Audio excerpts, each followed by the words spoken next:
હવે જે વાર્તા છે તેનું નામ છે મહેનતી કીડી.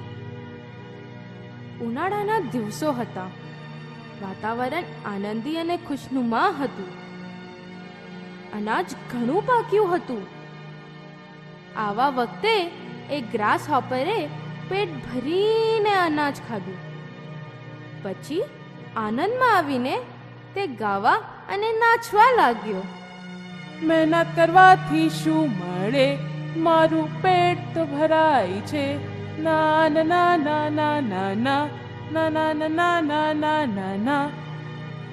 તે વખતે કેટલીક કીડીઓ અનાજના કણ લઈને પોતાના ઘર તરફ હારબંધ જઈ રહી હતી. કદાચ ઘરમાં તે ખોરાકનો સંગ્રહ કરી રહી હતી. ગ્રાસહોપરે આ જોયું. એક કીડી તેની મિત્ર હતી. ગ્રાસહોપરે મજાક કરતા તેને કહ્યું, તમે લોકો તો કેવા લોભી છો. મજાક કરવાના ટાઈમે તમે મહેનત કરો છો. મને તમારી દયા આવે છે. કીડીએ જવાબ આપ્યો, મારા વાલા મિત્ર, અમે લોભી નથી. આ બધું તો અમે ચોમાસા માટે ભેગું કરીએ છીએ. ઉનાળો વીતી ગયો. ઉનાળાની ચમક જતી રહી. બધે અનાજની ખૂટ થઈ ગઈ. હવે ચોમાસું બેઠું. ગ્રાસહોપરે ખાવા માટે ક્યાંય અનાજ ન મળ્યું.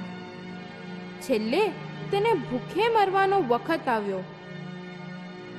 ખોરાક વિના કેમ કરીને જીવાય? એક દિવસે ગ્રાસહોપરે તેની મિત્ર કીડીના ઘરનો દરવાજો ખટકાવ્યો. તેને કીડીને કાલાવાલા કરીને કહ્યું, હું કેટલાય દિવસ ભૂખ્યો છું. મને થોડું ખાવા આપ. કીડીએ કહ્યું, આખો ઉનાળો તે ગાયા કર્યું ને, મહેનત કરવાથી શું મળે, મહેનત કરવાથી શું મળે, અને નાચ્યા કર્યું. તો હવે આ ચોમાસા પણ તું ગા અને નાચ. તારા જેવા આળસીને હું શું આપવાની? એમ કહીને કીડીએ ખટાક તેને બારણું બંધ કરી દીધું.